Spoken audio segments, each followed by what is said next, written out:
ya. Sebelum kita mulai, kita kenalkan dulu kitabnya.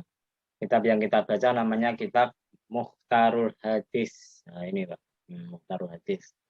Kitab Mukhtarul Hadis ini adalah kitab karangan oleh ulama yang agak baru. Agak baru, kenapa saya katakan agak baru? Karena pengarangnya adalah Sayyid Ahmad bin Ibrahim bin Mustafa Al-Hasimi. Dia ini dari Kairo. Muridnya dari Ahmad Abduh. Nah, kan terkenal kan?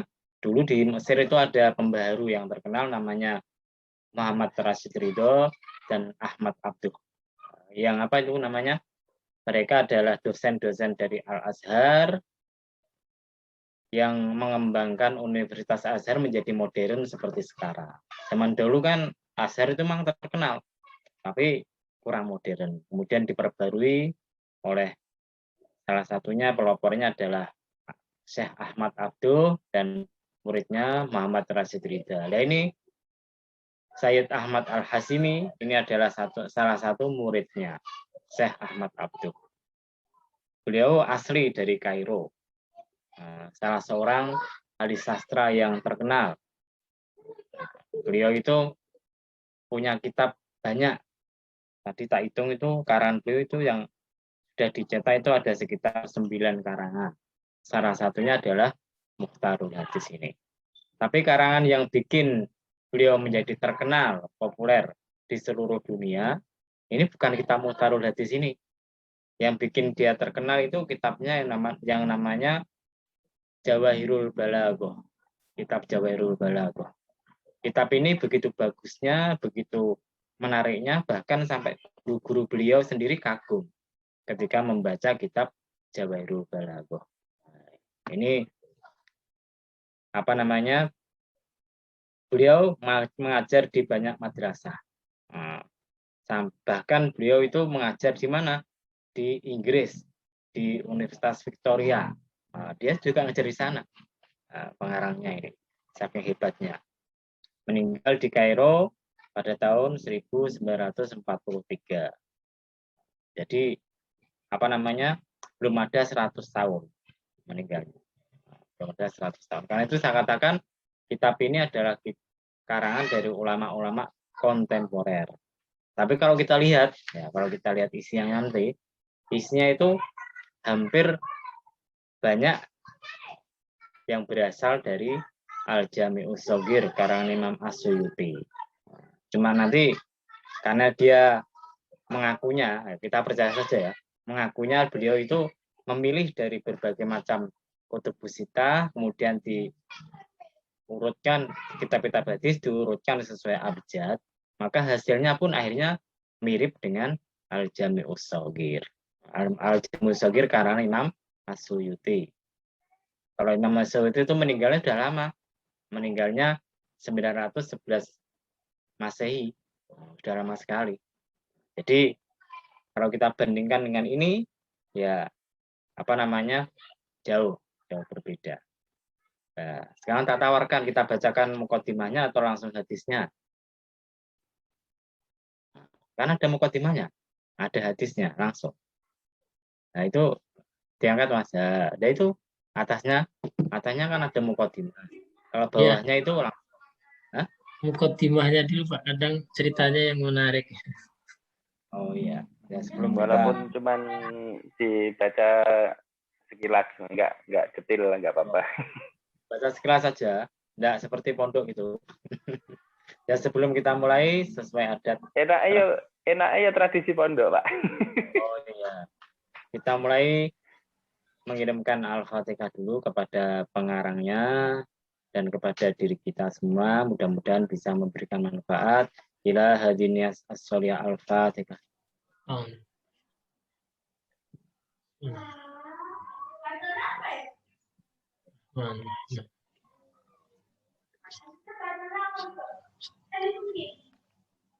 Bismillahirrahmanirrahim. Alhamdulillahirabbil alamin wa bihi nasta'inu ala umuri dunya waddin wassalatu wassalamu ala asrofil anbiya mursalin Sayyidina Maulana Muhammadin wa ala alihi washabihi ajmain. Amma ba'd. Qala al-musannif rahimakumullah wa nafa'ana bihi wa bi ulumi darin amin ya rabbal alamin. Bismillahirrahmanirrahim. Lawan nyebut asmane Allah. Ar-Rahmani kang maulas ing dalam dunya. War-Rahim ar-Rahimi tur kang maulas ing dalam akhirat bloko. Ini dosa diterangkan ya. Kalau kita terangkan bismillah itu panjang lebar. Kalau ingin baca keterangan tentang bismillah yang banyak sekali, ada kitab karangan seorang ulama dari Kediri namanya Tafsir Basmalah. Itu banyak.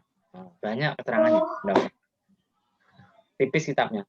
Tafsir Basmalah. Karena kalau kita terangkan nanti kemana-mana. Alhamdulillah utai sekabehane puji. Iku lillahi kagungan Allah. Rabbil izzati kang anduweni kemuliaan wal jalali lan keagungan wasiil karomi jembar kemurahane. Jadi kata karom itu bisa diartikan mulia, bisa diartikan sebagai adimil ifdoli kang agung peparingi. Kita ucapkan alhamdulillah kepada Allah pemilik kemuliaan dan yang telah memberikan banyak kebaikan dengan kedermawanan yang luas. Wassalatu lan utai rahmat takdim wassalamu lan keselamatan ala sayyidina iku mugi tetep ing atase Tuhan kita Muhammadin rupane Nabi Muhammad al-mab'usi kang den utus litatmimi makarimil akhlaki krana nyempurnake akhlak kang mulia al-mufaddali kang den utamaake ala kafatil makhlukati ing atase sekabehane makhluk alal itlaqi ing atase mutlak. Kemudian salawat dan salam kita sampaikan kepada Nabi Muhammad yang risalahnya tujuan utamanya yang paling penting di dunia ini adalah membuat manusia itu punya akhlak yang mulia. Jadi Islam itu adalah akhlak. Kalau ada orang yang Islam yang akhlaknya kurang, berarti keliru. Kelirunya gimana? Innama buistu liutamim karimah akhlak. Itu diutus untuk menyempurnakan akhlak. Jadi kalau ada orang yang ngaji kok masih misuh-misuh, ya enggak cocok. Iya toh? Banyak toh santri ngaji tapi masih misuh-misuh. Biasanya itu anak pondok kan paling fasih ngomong bahasa misuh itu. Ya toh, kalau Anda kebentuk atau ketatap atau sandung langsung bilang bahasa binatang, jangkrik dan teman-temannya. Ya toh, biasanya gitu. Biasanya. Kemudian Nabi Muhammad dan Nabi yang diutamakan di atas semua makhluk. Jadi kita harus yakin setelah Allah Subhanahu wa taala, orang yang paling mulia, paling agung adalah Nabi Muhammad. Ini adalah keyakinan Ahlus Sunnah wal Jamaah. Bahkan malaikat Jibril kalah dengan Nabi Muhammad. Jadi kalau kita ingin tahu urut-urutannya siapa yang paling mulia, maka ada kitabnya. Kalau kitab yang pendek-pendek itu ada apa namanya? Kitab Simarul Yani'ah. Simarul Yani'ah. Karangan Syekh Nawawi Banten itu nanti ada urut-urutannya di depan tuh. Siapa yang paling mulia kalau tidak salah? Nabi Muhammad, kemudian Abu Bakar, kemudian Umar bin Khattab, kemudian Utsman bin Affan, kemudian Ali bin Abi Thalib, kemudian 10 sahabat yang dijamin masuk surga, kemudian ahli Badar, ahli Uhud, baru nanti para malaikat. Itu ada urut-urutannya. Ada baca sendiri masa terangkan semua. Yang kreatif jadi santri itu. Tak berikan isyarat, ada cari sendiri, gitu kan? Cari sendiri. Kemudian dan tak sebelum kitabnya Simarul Yani'ah. Kalau ingin tahu tentang basmalah, tafsir basmalah karangan kiai dari Kediri, saya lupa namanya. Kemudian wala alihi lan ing atase keluargane Kanjeng Nabi masabi sunnati kang dadi lampu-lampune sunnah al-a'lami kang terkenal wa ashabihi lan sahabat-sahabatin Nabi al-badilina kang nyerahake angfusahum ing awak dhewe sahabat litawudi syara'i krana nerangake syariat wal ahkami lan pira-pira hukum wala sairil a'immati lan ing atase sekerine pira-pira imam al mustahidina kang padha nemen-nemeni al qaimina kang jumeneng bihifdi namusiddini kelawan jaga rohe agama. Namus itu ruh. Kalau di kitab hadis yang namanya namus itu adalah nama lain dari malaikat Jibril. Malaikat Jibril itu nama lainnya adalah namus. Nah, jadi ketika ketemu Nabi Isa kalau tidak salah namanya namus. Nah, namus itu malaikat. Tapi yang dimaksud namus di sini adalah ruh agama. Jadi kita sampaikan salawat dan salam kepada para keluarga Nabi Muhammad yang menjadi cahaya lampu-lampunya sunnah. Karena memang kebanyakan keluarga Kanjeng Nabi itu banyak yang menjadi ulama-ulama yang terkenal semacam Zainal Abidin, Ali cucunya Sayyidina Ali, Ja'far As-Shadiq. Tapi kalau Zainal Effendi bukan cucunya, itu saya. Terus kita teruskan.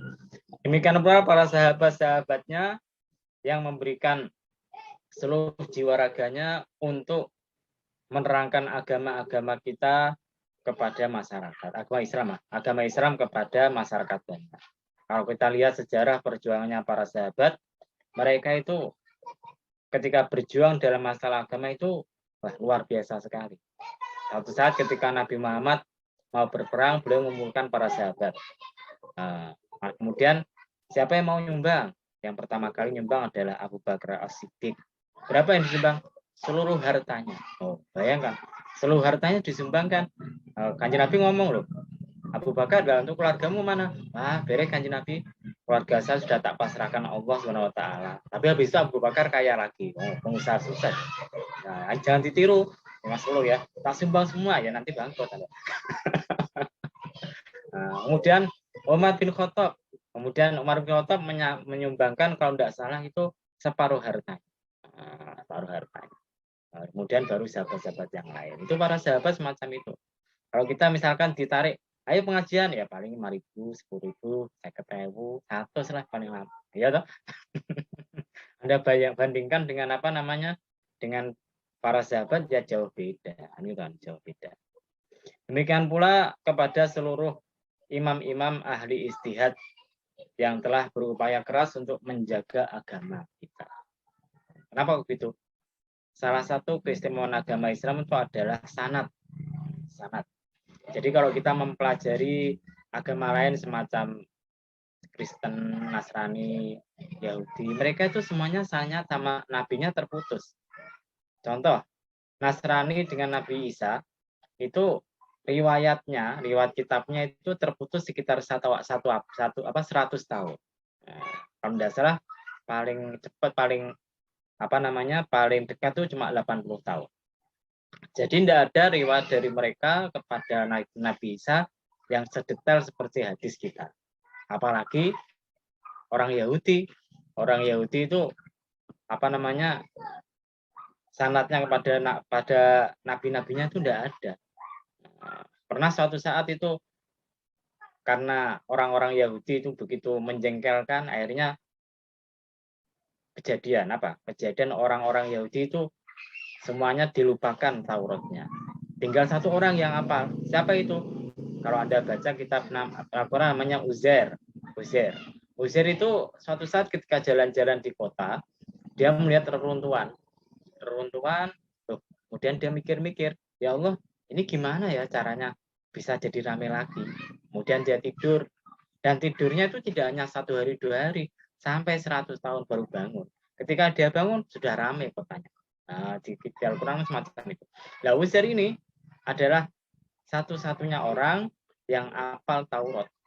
Saat itu. Akhirnya kemudian dia melihat ulama-ulama Yahudi tidak hafal Taurat, bahkan banyak yang salah, akhirnya dia mencari pohon di mana dia tempat menyembunyikan Tauratnya tadi. Padahal dia juga apa?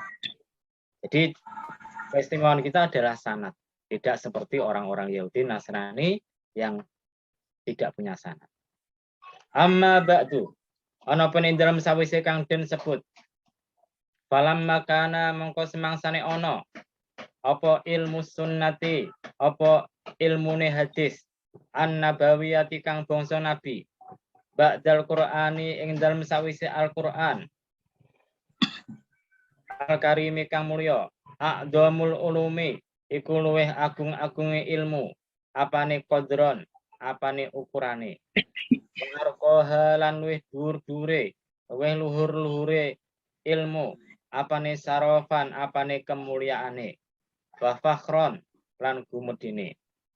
Id alaihi krana iku tetep ing atase ilmu hadis. Mabniyu qawaidi ahkamis syariati utawi dasar kaidah-kaidah agama hukum-hukum as-syariati kang bangsa syariat al-islamiyati kang bangsa Islam.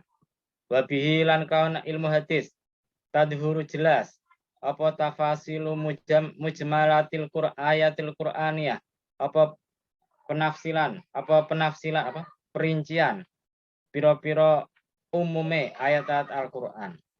Kaifala hale kaya kepriye ora wa masdarulan utawi mas sumbere hadis iku aman iku saking wong la yantiku kang ora guneman sapa wong anil hawa saking hawa nafsune. In huwa ora ana huwa utawi guneman iku illa wahyun iku kejaba wahyu yuha kang den wahyu ake.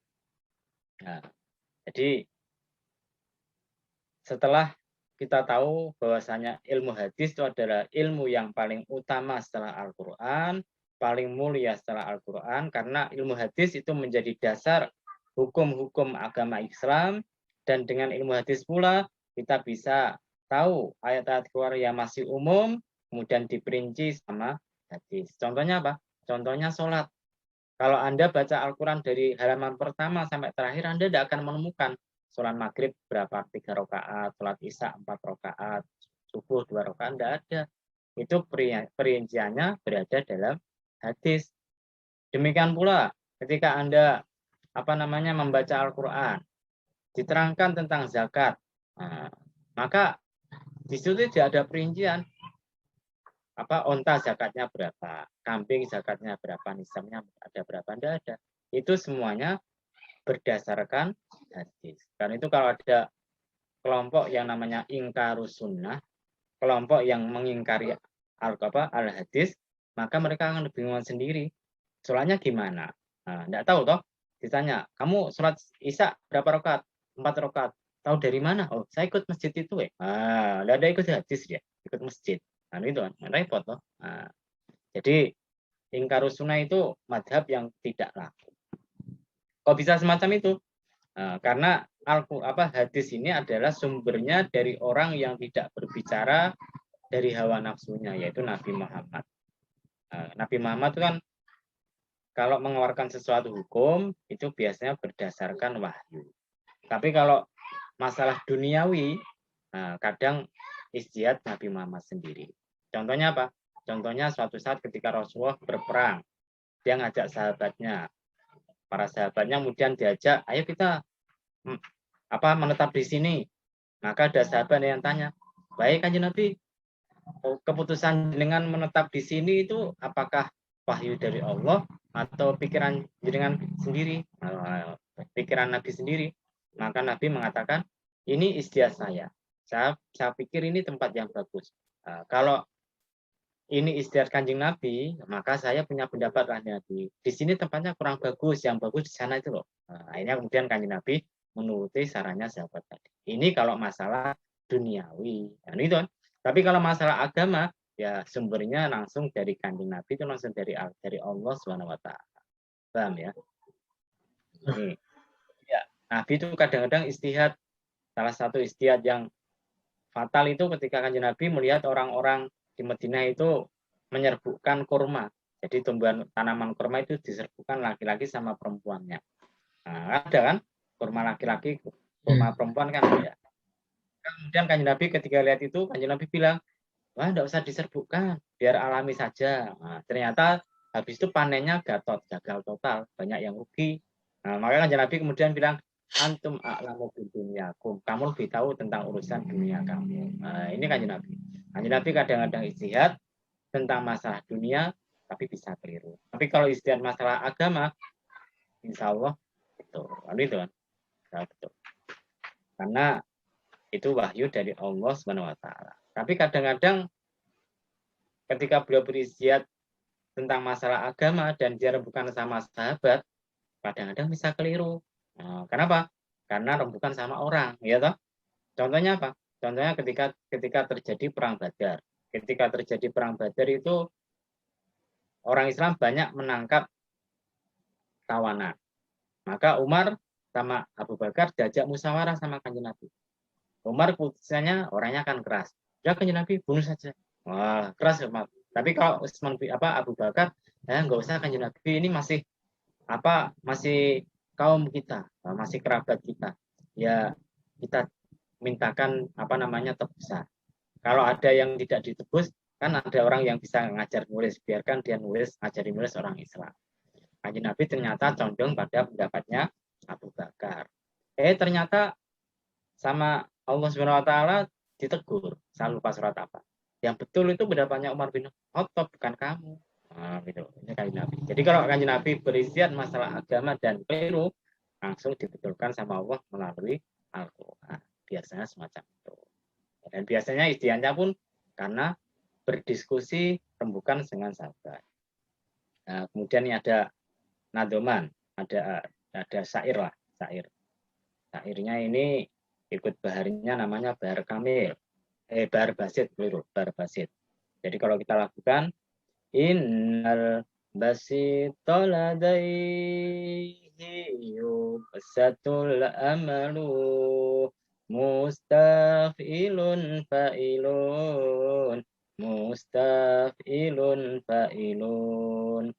fahuwal mufassiru lil kitabi wa innama nutakun nabilana bihi an rabbihi. Ya, ini namanya ilmu arut wal qawafi.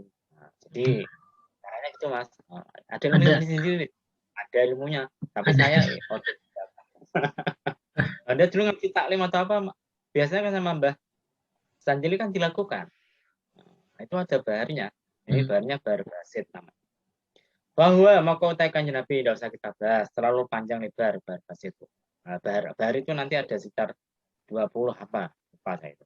Yang terkenal ya salah satunya ini bahar basit. Bahwa maka utawi Kanjeng Nabi iku al mufassiru kang nerangake lil kitabi marang kitab, yaitu Al-Qur'an. Wa inna malaning pestine nutkun nabi utawi ucapane Kanjeng Nabi lana marang kita bihi kelawan nutkun iku an rabbihi, iku saking pangerane Kanjeng Nabi. Nah, ini kan syair bikinan dari pengarang ini, Ahmad Al-Hashimi. Tadi saya tak terangkan, saya Ahmad Al-Hashimi itu adalah seorang sastrawan, seorang penyair, seorang ahli bahasa. Jadi bikin syair semacam ini ya gampang. Nah, itu.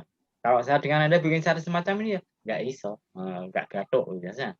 Ulama yang suka bikin syair di Indonesia itu dulu namanya Kiai Hamid Pasuruan. Kiai Hamid Pasuruan tuh sering bikin syair. Saya sendiri. Nggak usah lihat kamus, sudah pintar. Kalau saya dengan Anda bikin syair ya bingung lihat kamus. Jadi Kanjeng Nabi adalah penafsir Al-Quran. Kenapa? Karena Kanjeng Nabi berbicara itu dari Tuhannya. Ahbab tu seneng sapa aku hina mutolaati nalikane mutolaahku ningaline ingsun kutubal hadis ing kitab-kitab hadis asitata kang 6 as-sohihata kang sahih al-mu'tabarata kang den anggep an antahiba ing yento yupuk sapa aku minha saking hadis-hadis atau saking kitab-kitab mau kitaban ing kitab jami'an kang ngumpulake li ahsani mahasina krana luwih baguse pira-pira kebagusan al ahadisin ini ada terusnya, keliru saya. Li ahasini mahasinil ahadisin nabawiyati marang luwih baguse kebagusane hadis-hadis Kanjeng Nabi. Wa ahtarulan milih sapa aku mina saking hadis-hadis muhtarul hikami ing pilihan pira-pira hikmah al Muhammadiyati kang bangsa Nabi Muhammad.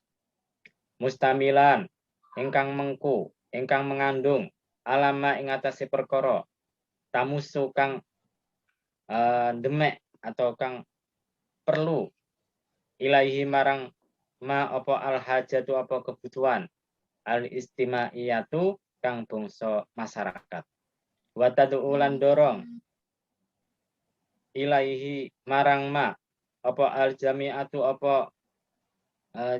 apa namanya kumpulan al islamiyatu kang bangsa Islam atau universitas lah. Al jami'ah itu bisa dinamakan kumpulan, bisa dinamakan universitas Islam. Murattaban halid dan urutake ala hurufil hijai ing atase pira-pira huruf hijaiyah. Wallahu lan utai Allah subhanahu wa taala. Wallahu lan Allah iku Allah lan tawi Allah subhanahu lan suci Allah wa taala lan marwur sapa Allah iku al musta'anu iku zat kang den suwuni pitulung. Al muallif pengarang As-Sayyid Ahmad Al-Hazimi. Nah, jadi ada sedikit perbedaan antara kata-kata muallif sama musannif. Muallif itu biasanya orang yang nulis kitab tapi dari kutipan-kutipan sana sini. Itu namanya muallif. Anda bikin buku, Anda bukan ide asli Anda, tapi Anda ngutip dari sini, dari sana, dari situ dikumpulkan jadi satu, yaitu namanya muallif. Tapi kalau musannif itu adalah seseorang yang menulis sesuatu yang baru. Nah, sesuatu yang berbeda dengan yang lain itu namanya musannif. Nah, jadi kalau misalkan saya nulis sesuatu kok ide cemerlang, ide baru, ya itu namanya musannif. Tapi kalau cuma ngutip sana sini, itu namanya muallif. Rata-rata mahasiswa zaman sekarang itu kalau bikin skripsi ya, bahkan yang tesis saja kadang-kadang cuma ngutip sana sini. Itu namanya muallif, bukan asli rata-rata gitu. Lebih parah lagi kalau jiplak plagiat, wah itu lebih parah lagi. Nah, jadi harus ada. Kalau muallif itu gampang, saja bisa suruh bikin muallif itu bisa. Nah, dulu saya pernah bikinkan skripsi mahasiswa Stai Al Muhammad. Perlu waktu cuma 2 minggu sudah jadi. Nah, jadi judul sampaikan langsung disetujui, tak bikinkan 2 minggu jadi. Langsung distorkan lulus kan gitu. Nah, jadi saya ini meskipun tidak kuliah pernah bikin skripsi. Nah, itu cuma bantu teman dulu. Ada teman minta bantuan, dia sibuk kerja, ya perlu bikin skripsi, tak bikinkan 2 minggu jadi. 2 minggu jadi dan ketika direvisi cuma 1 kali terus dia lolos gitu. Nah, ketika mau maju kitab saya dipinjemi, ya repot. Udah bikinkan skripsi, pinjami kitab saat itu. Nah, untung nggak diminta. Kita teruskan. Jadi pengarang itu kemudian ketika dia membaca kutubus sittah, maka dia ingin mengumpulkan kitab hadis yang berisi hikmah-hikmah Nabi Muhammad. Nah, cuma kalau kita nanti perhatikan, kitabnya ternyata tidak hanya kutubus sittah, ada kitab-kitab yang lain. Dan kebetulan ketika saya mempelajari satu halaman pertama tadi, memang ini banyak yang disebutkan dalam, hampir semuanya disebutkan dalam Jami' Shaghirnya As-Suyuti. Gitu loh. Tapi tidak apa-apa lah, kita percaya sama pengarangnya. Pengarangnya katanya baca, kemudian dipilih, jadi kitab ini. Ya kita